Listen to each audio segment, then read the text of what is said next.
എപ്പോഴും പറയാവുന്നത് പോലെ തന്നെ ഇന്നും നാളെയും മറ്റന്നാളൊക്കെ മാർക്കറ്റ് ഉണ്ട്.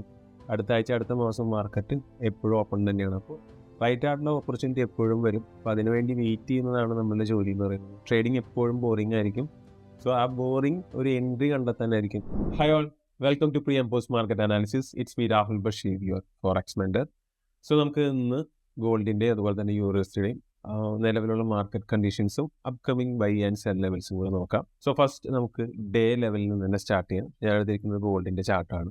സോ ഡെയിലി ടൈം ഫ്രെയിമിലേക്ക് സ്വിച്ച് ചെയ്യുമ്പോൾ ലാസ്റ്റ് കുറച്ച് ദിവസങ്ങളായിട്ട് മാർക്കറ്റ് ഈ റേഞ്ചിൽ തന്നെ നല്ല രീതിയിലുള്ള കൺസോൾട്ടേഷനാണ് ചെയ്യുന്നത്. ഇവിടെ നോക്കുകയാണെന്നുണ്ടെങ്കിൽ ഒരു പ്രീവിയസ് ഡേയുടെ ഹൈ എടുക്കും, ഡ്രോപ്പ് ചെയ്യും, അതിനുശേഷം പ്രീവിയസ് ഡേയുടെ ലോ എടുക്കും, മുകളിലേക്ക് പോകും. അങ്ങനെ മുകളിലും താഴെയുള്ള ലിക്വിഡിറ്റി കളക്ട് ചെയ്തിട്ടുള്ള ഒരു കൺസോൾട്ടേഷൻ മൊമെൻ്റമാണ് നമുക്കിപ്പോൾ ഗോൾഡിൽ കാണാനായിട്ട് പറ്റുന്നത്. സോ ഈ വരുന്ന ഫ്രൈഡേ നമുക്ക് NFP ഉണ്ട്, നോട്ട് ഫാം പെയ്റോൾസ്. സോ ആ ഒരു സമയത്തായിരിക്കും ഈ കാണുന്ന റേഞ്ച് ഒന്നിലേക്ക് താഴത്തേക്ക് മുകളിലേക്ക് ബ്രേക്ക് ചെയ്യാനായിട്ട് പോകുന്നത്. സോ നെക്സ്റ്റ് നമുക്ക് 4 ഹവറിലേക്ക് ഒന്ന് സ്വിച്ച് ചെയ്ത് നോക്കാം. അഗെയിൻ ഡെയിലിയിൽ കണ്ടു കഴിഞ്ഞാൽ അതേ കൺസോൾട്ടേഷൻ തന്നെയാണ് ഇവിടെ നടക്കുന്നത് 4 ഹവറിൽ. ഇപ്പോൾ 1 ഹവറിൽ നോക്കുകയാണെന്നുണ്ടെങ്കിൽ സെയിം ഒരു സൈഡ് വേസ് മൂവ്മെൻറ്റമാണ് ഇപ്പോൾ ഗോൾഡിൽ നമുക്ക് കാണാനായിട്ട് പറ്റുന്നത്. സോ പ്രോപ്പറായിട്ടുള്ള സെഷൻസിൻ്റെ ലിക്വിഡിറ്റി എടുത്തിട്ടുള്ള മൂവ്മെൻറ്റം ഡെയിലി ഇവിടെ നടക്കുന്നുണ്ട്. സോ ഇപ്പോഴും ഒരു 15 മിനിറ്റിൽ നോക്കുകയാണെന്നുണ്ടെങ്കിൽ ഇപ്പോൾ ഒരു സെൽ ഓപ്പർച്യൂണിറ്റി നമുക്ക് ഇവിടെ ഉണ്ടായിരുന്നു. ഈ കാണുന്ന ഏഷ്യയുടെ ഹൈ വന്ന് ലണ്ടൻ്റെ ലിക്വിഡിറ്റി ഗ്രാബ് ചെയ്തതിന് ശേഷം ഒരു താഴത്തേക്കുള്ള ഒരു മൊമെൻ്റം പ്രൈസ് തന്നു. ഈ കാണുന്ന ഒരു ഏരിയയിൽ പ്രൈസ് ഒരു വിക് റിജക്ഷൻ മാത്രമാണ് കാണിക്കുന്നത്. പ്രൈസ് ഈ കാണുന്ന ഒരു 1 ഹവറിൻ്റെ ഓർഡർ ഫ്ലോ ലെവലിലേക്കൊക്കെ വന്നു കഴിഞ്ഞാൽ ഒരു ബൈ ഓപ്പർച്യൂണിറ്റി നോക്കാവുന്നതാണ്. സോ അത് ഈ കാണുന്ന 1 ഹവറിൻ്റെ സപ്ലൈ ഏരിയ വരെ നോക്കുന്നതായിരിക്കും ഏറ്റവും ബെസ്റ്റ്. അല്ലെങ്കിൽ ഈ കാണുന്ന ഒരു സപ്ലൈ ഏരിയയിൽ നിന്നാണ് ഒരു സെൽ ഓപ്പർച്യൂണിറ്റി കിട്ടുന്നുണ്ടെങ്കിൽ ഡെഫിനറ്റ്ലി ഈ കാണുന്ന ഒരു ഓർഡർ ഫ്ലോ ലെവൽ വരെ മാത്രം ബൈ ആൻഡ് സെൽ പ്ലേ ചെയ്യുന്നതായിരിക്കും നല്ലത്. ലോങ് റേഞ്ചിലേക്കുള്ള ടാർഗറ്റ് വെക്കാതിരിക്കുക. ഒരു സ്കാൽപ്പിംഗ് മൈൻഡ് സെറ്റിൽ മാത്രം ട്രേഡ് ചെയ്യുന്നതാണ് ഈ ഒരു മാർക്കറ്റിൽ ഏറ്റവും ബെസ്റ്റ്. കാരണം ഡെയിലി ടൈം ഫ്രെയിമിൽ അത്രയും കൺജസ്റ്റഡ് ആയിട്ടാണ് മൂവ് ചെയ്യുന്നത്. ഫ്രൈഡേ ഉള്ള NFPക്ക് ശേഷം മാത്രം ഒരു ട്രെൻഡി മാർക്കറ്റിൻ്റെ മൂവ്മെൻറ്റം കാണാനായിട്ട് സാധിക്കും. അറ്റ് ദ മൊമെൻറ്റ് ഈ കാണുന്ന 2 ലെവൽസാണ് ബൈ ആൻഡ് സെൽ ലെവൽസ്. അപ്പോൾ പ്രോപ്പറായിട്ടുള്ള കൺഫർമേഷൻ എടുത്തിട്ട് ട്രേഡ് ചെയ്യുക. ഒരു 5 മിനിറ്റിൽ സ്വിച്ച് ചെയ്ത് കഴിഞ്ഞാൽ നിങ്ങൾക്ക് അത്യാവശ്യം ഒരു 1:3 RR ഒക്കെ ഇവിടെ നിന്ന് തൊട്ട് ഇവിടെ വരെ അല്ലെങ്കിൽ ഇവിടെ തൊട്ട് ഇവിടെ വരെയൊക്കെ മൂവ്മെൻറ്റ് കിട്ടുന്നതാണ്. സോ നമുക്കിനി യൂറോ USD ചാർട്ട് നോക്കാം. യൂറോ USD ചാർട്ട് ഞാൻ കഴിഞ്ഞ ദിവസം പറഞ്ഞ പോലെ തന്നെ ആ ഒരു ഡെയിലിയുടെ ഫെയർ വാല്യൂ ഗ്യാപ്പിൽ 50% എന്നാണ് മൂവ്മെൻറ്റം ചെയ്തേക്കുന്നത്.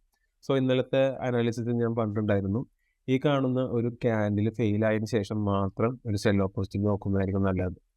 സോ അപ്പോൾ ഈ കാണുന്ന അഗെയിൻ ഇതിൻ്റെ ഉള്ളിൽ ഒരു കൺസോൾട്ടേഷൻ തന്നെയാണ് ഇപ്പോൾ നടന്നുകൊണ്ടിരിക്കുന്നത് 4 ഹവറിൽ. ലാസ്റ്റ് 1 ഡേ നോക്കുകയാണെന്നുണ്ടെങ്കിൽ ഒരു ദിവസമായിട്ട് ഈ ഏരിയ തന്നെയാണ് കൺസോൾട്ടേറ്റ് ചെയ്യുന്നത്.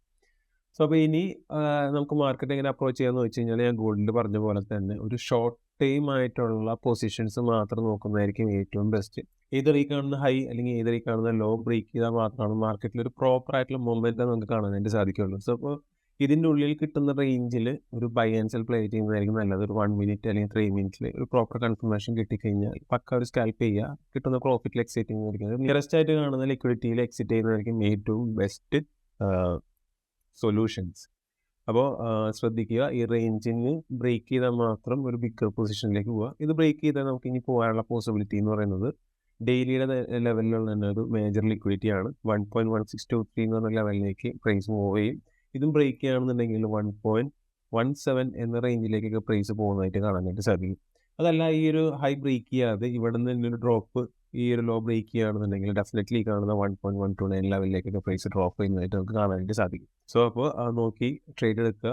കഴിവതും ഒരു ന്യൂസ് ടൈമിലൊക്കെ ട്രേഡ് ചെയ്യാതെ മാറിയിരിക്കുന്നതായിരിക്കും നല്ലത്. പ്രോപ്പറായിട്ടുള്ള നല്ലൊരു കൺവിക്ഷൻ ട്രേഡ് വന്നാൽ മാത്രം എടുക്കുന്നതായിരിക്കും ബെറ്റർ. എപ്പോഴും പാർഷ്യൽസ് എടുക്കുക. റിസ്ക് മാക്സിമം ഒഴിവാക്കി, നിങ്ങളിപ്പോൾ നോർമലി 1% റിസ്ക്കാണ് എടുക്കുന്നതെങ്കിൽ ഇത്തരത്തിലുള്ള മാർക്കറ്റിൽ അതിൻ്റെ പകുതി റിസ്ക് എടുക്കാനായിട്ട് മാത്രം ശ്രമിക്കുക. എപ്പോഴും ക്യാപിറ്റൽ പ്രൊട്ടക്ട് ചെയ്യുക. ഞാൻ എപ്പോഴും പറയാവുന്നത് പോലെ തന്നെ ഇന്നും നാളെയും മറ്റന്നാളൊക്കെ മാർക്കറ്റ് ഉണ്ട്.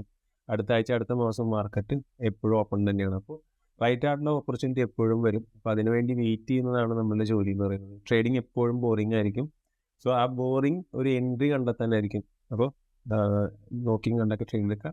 അപ്പോൾ that's it my analyse on euro USD and gold. So നമുക്ക് ഇതിൻ്റെ ഒരു അപ്ഡേറ്റഡ് വീഡിയോ ആയിട്ട് നമുക്ക് നാളെ വീണ്ടും കാണാം. Thank you so much for watching. Have A nice day.